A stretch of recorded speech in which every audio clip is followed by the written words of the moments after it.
Okay, so what I wanted to talk about today is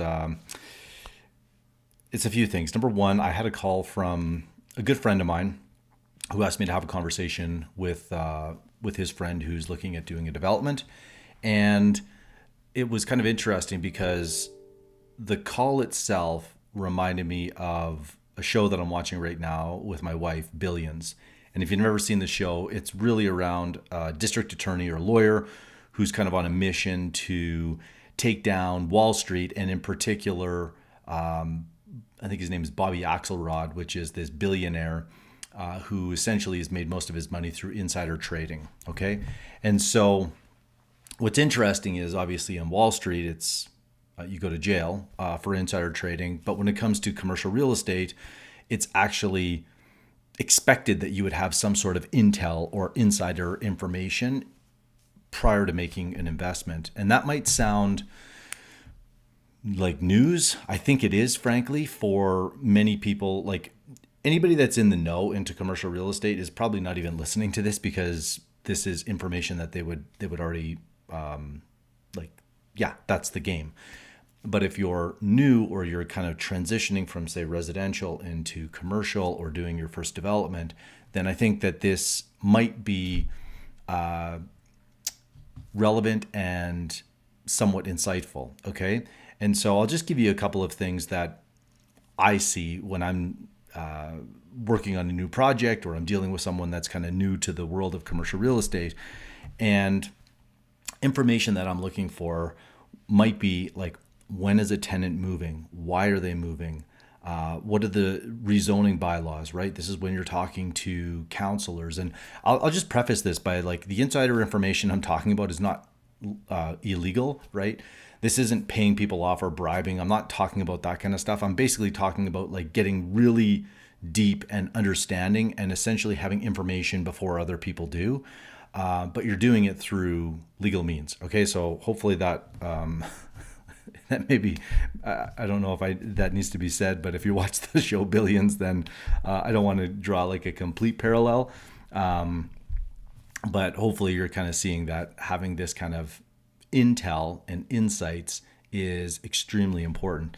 And I was listening to a podcast with Ronnie Coleman. If you don't know who he is, he was the Mr. Olympia for 8 straight years, right? So he and Lee Haney hold the record for the most Mr. Olympias, then Arnold Schwarzenegger at 7, and then I think Dorian Yates at 6, and blah, blah, blah. But anyways, when I was growing up, I used to kind of read a lot of the muscle magazines, and I remember Ronnie Coleman, but he was always kind of like, I think the highest he ever placed when he was prior to winning was like 7th or 8th place. And so he was always kind of like 16th to 8th place. And then from the story, he said that he was thinking of quitting. And prior to that, what he did is he just went and met with Flex Wheeler. So Flex Wheeler, he was the runner-up a few times, and he was kind of always my favorite bodybuilder. And anyways, Flex Wheeler basically kind of opened up the playbook and said, look, this is how we are winning. This is how you compete at this level. And, I'm taking it at face value that Ronnie basically said, oh, okay, so these are like the type of drugs I need to take, how much, how often, what I need to, maybe the diet and all the rest of it. And at the end of it, the next year he won. Okay, so that is like, to me, it's like everybody is competing at a very high level. But when you start to, when you're actually looking to win, those little, like just little things can make a huge difference. And I'll give you an example. I'm not going to tell you exactly what I told this individual because it is proprietary. But when I got on the call with, his name is Corey. He asked me a few questions, and I just said, look, I'm just going to cut right to the point because like you're a friend of a friend, and I'm looking to just like, I'm busy, you're busy. So here it is in a nutshell, right? And what I shared with him was a lesson that cost me about $400,000 to learn. So that one lesson now could potentially be the difference between him being like profitable or unprofitable, doing the deal, not doing the deal, making sure that he has this particular thing covered off. And like this is the type of, especially when you're dealing in large numbers and more complex projects, like this was a development. I think it's just so key to have someone that you can call and ask those type of questions, right? And I could only do that because I had done a project in that specific town. If he was developing in a different place, I wouldn't be able to give him that type of intel because I wouldn't know it, right? I could give him more generic information that would still be helpful, but you really want to know, like, who are you dealing with at the town? Like, what are the things that they are looking for? And anyway, so I just kind of thought that might be useful to share, because I think too often we just focus on the numbers, we focus on just surface level details. But when you start to work with people that have been around for 20, 30, 50 years in the world of commercial real estate, they start to ask the question and they start to press, especially on me, when I'm raising money or I'm talking to investors. They'll say, like, so who's the seller? Why are they selling? Why do we think we're smarter than that seller? Right? Because in any transaction, you have a buyer and a seller, and oftentimes each person thinks they're smarter than the other, right? But the difference is the seller might have owned this land for 20 years, right? And so why do we think that we are smarter than this person who's owned it for 20 years? What is it that we know that they don't? And then the flip side is, what do they know that we don't?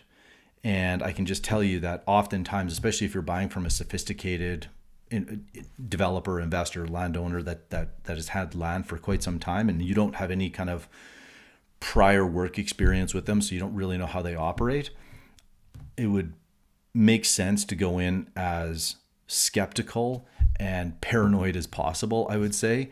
That's generally the frame that I take when I'm buying properties from people I don't know now.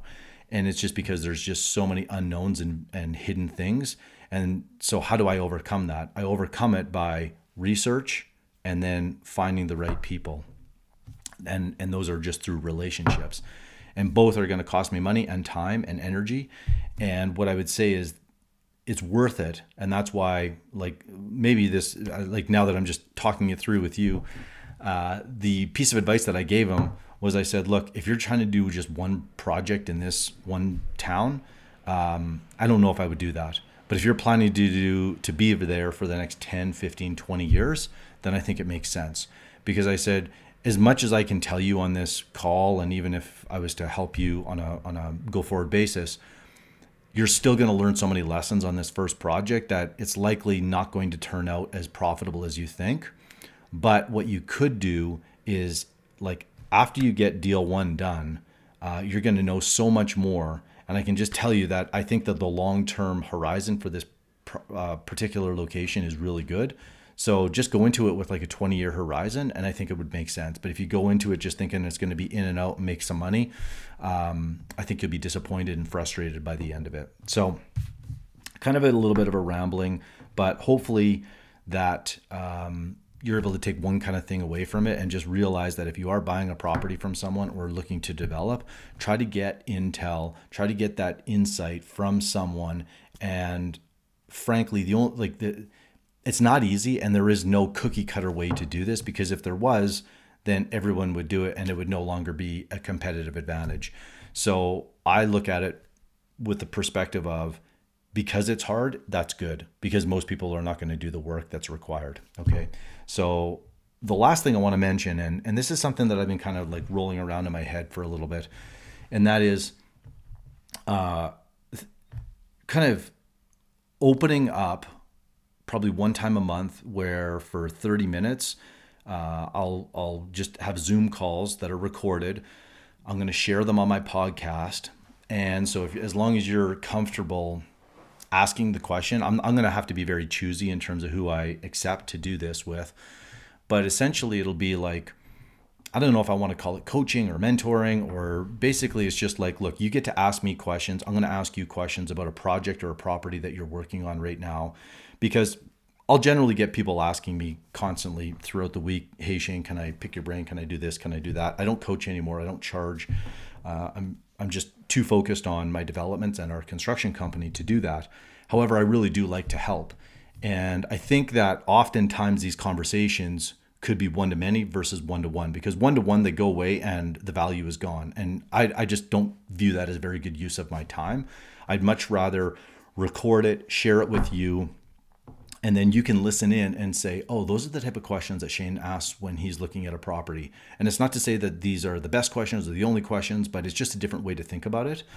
And I've mentioned this in the past, and that is, if I would have had someone like my father-in-law or some of the other mentors I've had earlier on in my life, I would have saved myself like millions of dollars in mistakes and years of basically pursuing the wrong path, the wrong properties, not having clarity, because oftentimes we're too close to something. It's hard to take a step back. And I think that this kind of 30-minute call would be helpful. And so I would have some criteria. You're not there to pitch. You're not there to, you don't even have to necessarily discuss the actual location of the property, because maybe you don't have it under contract and you want to keep that confidential. All that is fine. I would have to know it, and I wouldn't share that on the call. But the idea would be, what are the principles and lessons and questions and understandings that we would have through a real conversation, and then I would just share it on the podcast. And the idea would be that it would help more people than just yourself, because frankly, I hear the same questions over and over, and I don't think it's, I feel like this could become like a larger body of work that could help other people. So anyways, if that's of interest, in the show notes, you can find my email, you can send it to me, the type of deal, and I'll send you kind of a one-pager that I need filled out in order to evaluate whether or not the project would be something I could even help with. And if it is, then we'll set up a Zoom call on a day of the month that I know I'm going to have time. I'm going to block off probably 2 hours, which would be 4 30-minute calls, and bang them out. So if that's of interest, send me an email. If not, hopefully this was of value, and we'll see you next week.